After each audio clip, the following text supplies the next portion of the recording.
previously in court, entered pleas of true to a motion to revoke probation on probation for injury to a child, elderly, or disabled individual.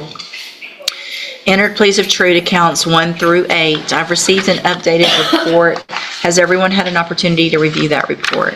Yeah. Are there any additions or corrections? Nothing to finish. Come from the state, Your Honor, unless Ms. Lopez has anything additional to her updated PSI. All right, thank you, Ms. Lopez. And there was not an agreement, correct? Correct. Mr. Lewis, you may proceed.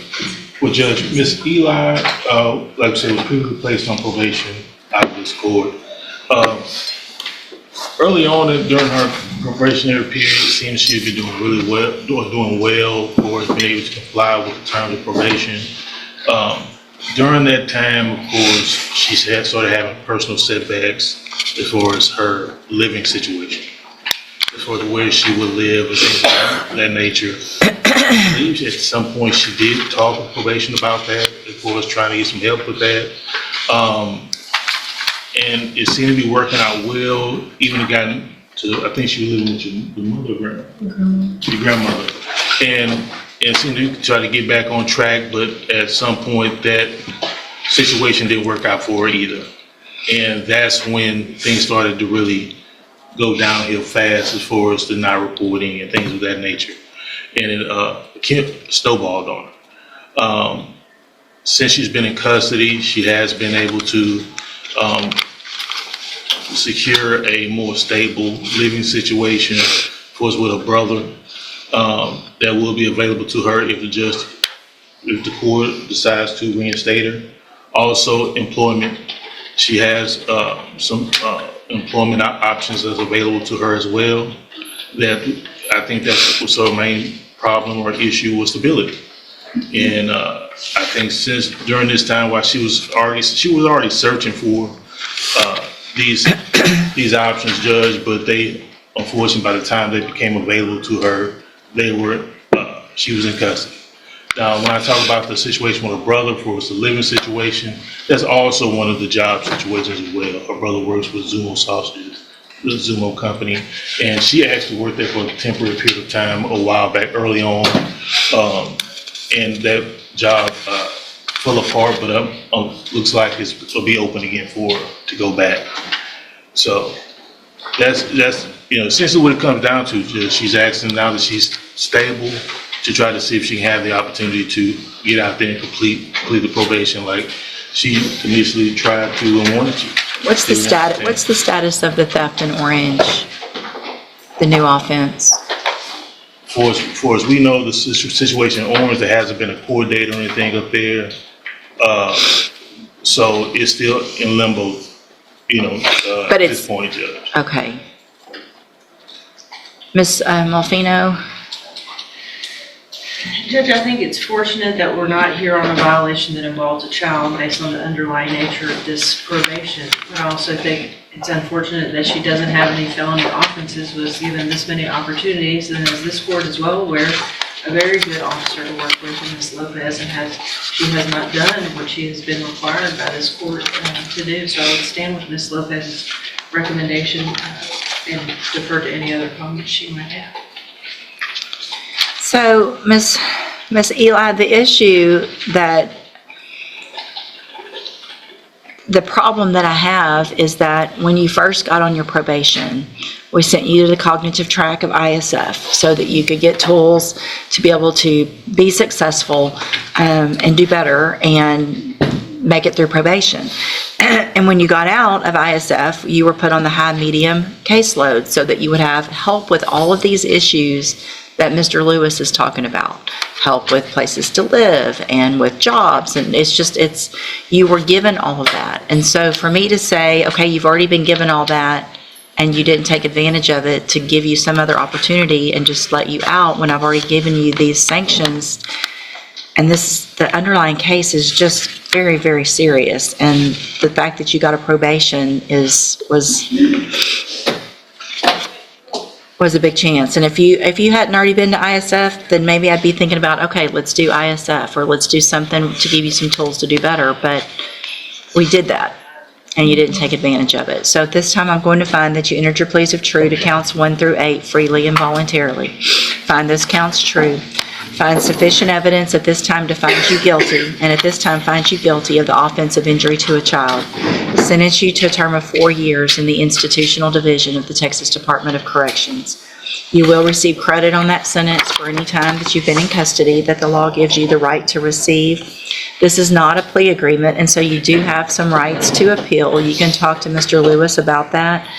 I'm handing you the trial court certification. It shows you do have that right to appeal. I need your signature on that, and I'll get you a copy of it. I'm also handing you a written admonishment regarding your ineligibility to possess a firearm or ammunition. Because of the judgment entered against you, you're ineligible under Texas law to possess a firearm or ammunition. Possession of a firearm or ammunition could lead to charges against you. Firearm is a legal term, and you should read the written admonishment I provided you to see what devices qualify as a firearm. If you have questions about the laws that make you ineligible to possess a firearm or ammunition, or about how long that lasts, you can talk with Mr. Lewis. All right, you can sign that, and y'all can take the bottom 2 copies.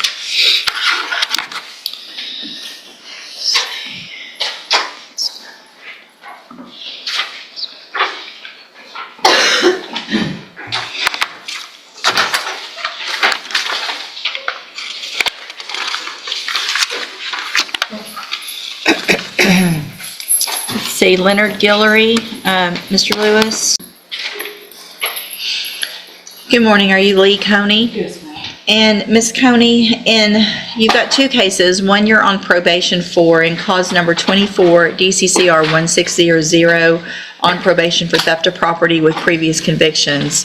There's a new indictment that's been handed down in cause number 25, DCCR 1274. You're charged with possession of a controlled substance, also a state jail felony.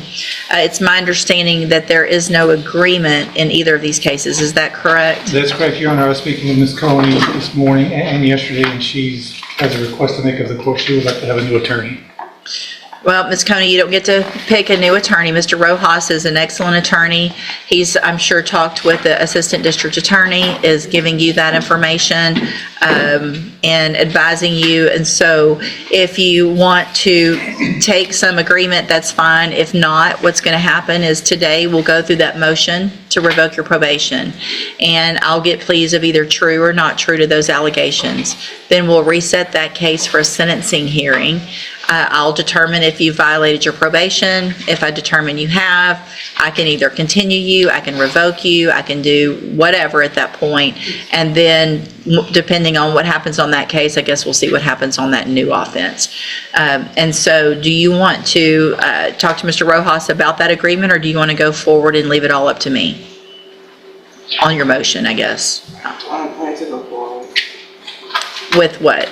Just pleading open to the court? Yes, ma'am. Raise your right hand the best you can, please. Do you swear or affirm the testimony you're going to give in this hearing will be the truth, the whole truth, and nothing but the truth? Yes, ma'am. Thank you. Will she waive the formal reading of the motion? She will, Your Honor. Ms. Coney, in 24 DCCR 1600, I have a motion to revoke your unadjudicated probation. Shows that you were placed on probation October 29th of 2024 for the state jail felony offense of theft of property with previous convictions, and that was a 5-year deferred probation. Is that correct? Yes. The motion alleges that you violated your probation. Count 1 alleges that you committed the new offense of possession of a controlled substance, a state jail felony, November 1st of 2025. And is that true or not true? That's true.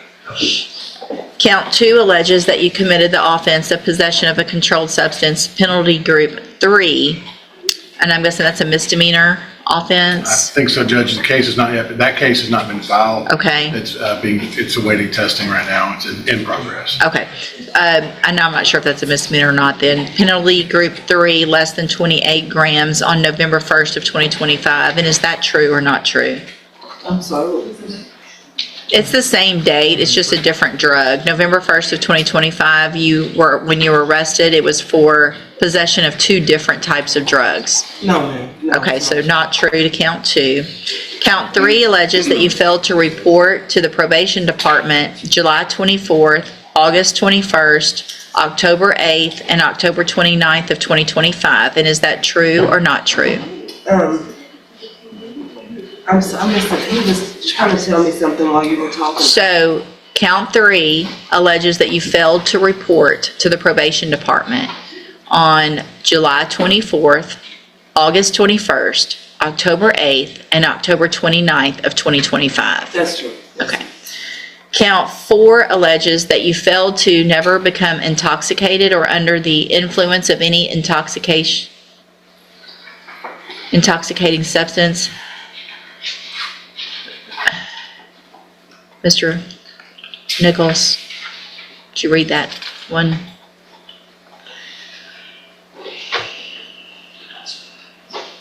Failed to never become intoxicated or be under the influence of any intoxicating substance. And that on or about March, the March 19th, 2020.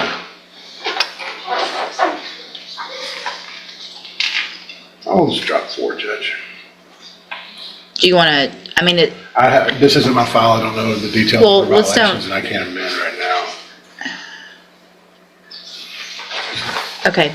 I don't know what, What I'm going to do is, at this time, I don't want it I want to know whatever allegation that is at the appropriate I time. can see it here, Judge, and I can orally amend that.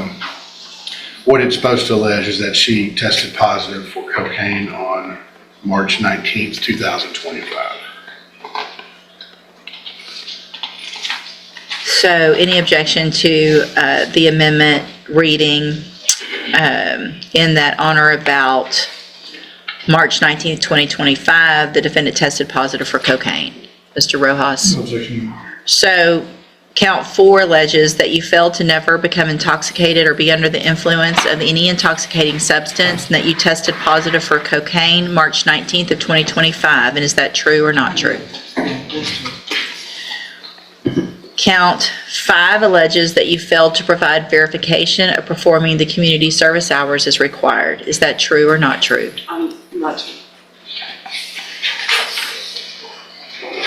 Count 6 alleges that you failed to submit to alcohol and/or drug screening on July 29th of 2025 at the direction of your probation officer. Is that true or not true? It's true. Okay, you'll get to explain later. Right now, just true or not true. Count 7 alleges that you failed to provide verification of completing the theft prevention class. Is that true or not true? I'm sorry? Yeah, true. And then count 8 alleges that you are behind in your court-assessed fees as of November 3rd of 2025 in the amount of $575. And is that true or not true? It's, As of November. On that day, we know. yes, that's true. Okay. Did you enter your pleas of true to counts 3, 4, 6, 7, and 8 freely and voluntarily? And did you plead true to those counts because they're actually true? Well, with the payment, that my payment is caught up now. Okay, I'll just take off number 8 and put not true on that one. So 3, 4, 6, and 7, did you plead true, again, freely and voluntarily? Yes, And because those counts are actually true? yes, All right, then I'm going to find counts 3, 4, 6, and 7 true, find that you entered those pleas freely and voluntarily, find sufficient evidence to find you guilty and revoke your probation, but I'm not going to do that today. I'm going to reset the case for a hearing. I would anticipate, Mr. Nichols, that you would have some evidence with regard to the count 1, the new Yes, Your Honor, the offense. state will prove up. Do you think we would need I would- more than an hour or so? I wouldn't think so, Judge. Okay. Appears to be a traffic stop. One Judgment found. or two, I guess, a 2 witness. Yes. We need At least lab. 2. Hour and a half, I would think. Okay, we'll get it set for an appropriate day. Just everybody make a notation that it will be set for a hearing for that. Anything that you think is important for me to know, get that information to Mr. Rojas, and he'll present it to me on your behalf when we come back. And if I can get an updated pre-sentence report, that would be great as well. Thank you, ma'am, for being here. You can go back with the bailiff. Actually, come over here to the clerk. She needs your fingerprint before you go back with the bailiff.